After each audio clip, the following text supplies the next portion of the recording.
આજે પરિક્રમાના મેળાના માટે હું આપ સૌને એક અપીલ કરવા માંગુ છું. અત્યારે જે વાતાવરણ છે જૂનાગઢના અંદર અને ગુજરાત આખામાં એ થોડું તોફાનભર્યું વાતાવરણ પણ બની શકે છે. વરસાદની આગાહીઓ પણ ખૂબ થઈ છે.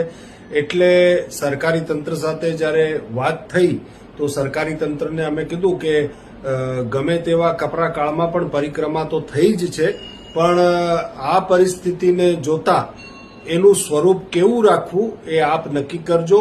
31 તારીખની જોઈને વાતાવરણ શું છે ને આગળ શું થાય છે એ જોઈને ને કલેક્ટર સાહેબ શ્રી નક્કી કરશે અને કલેક્ટર સાહેબ શ્રીને વહીવટી તંત્રને અમે બધો જ સાથ સહકાર આપ્યો છે. અત્યારે અમે કીધું છે કે આપ નિર્ણય લેશો, એનું સ્વરૂપ કેટલું રાખવું એ પણ આપ નક્કી કરજો.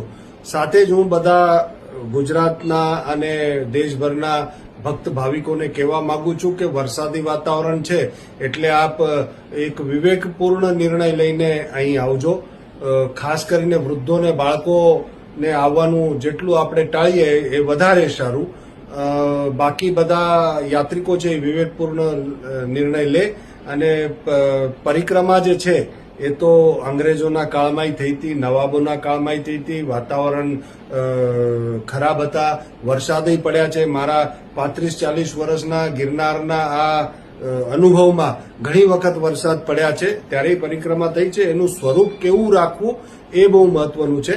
આમાં વહીવટી તંત્ર, જંગલ ખાતું બધા જ તનતોડ મહેનત કરી રહ્યા છે, એમાં કોઈ શંકાને સ્થાન નથી. પોલીસ પણ ખૂબ આમાં પોતાનું ઉપયોગ અને બળ વાપરી રહી છે જેથી કરીને કોઈ પણ અસુરક્ષા ન થાય, બધા એની સુરક્ષા જળવાઈ રહે એના માટે મહેનત ચાલુ છે.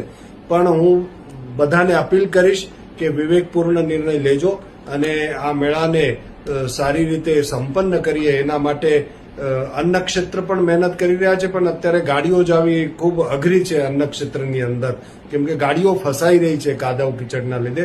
તો કદાચ એવું બને કે આપ અહીંયા આવો ને અભાવ દેખાય તો એ અભાવ પ્રકૃતિના લીધે છે, એ ખાસ યાદ રાખવું.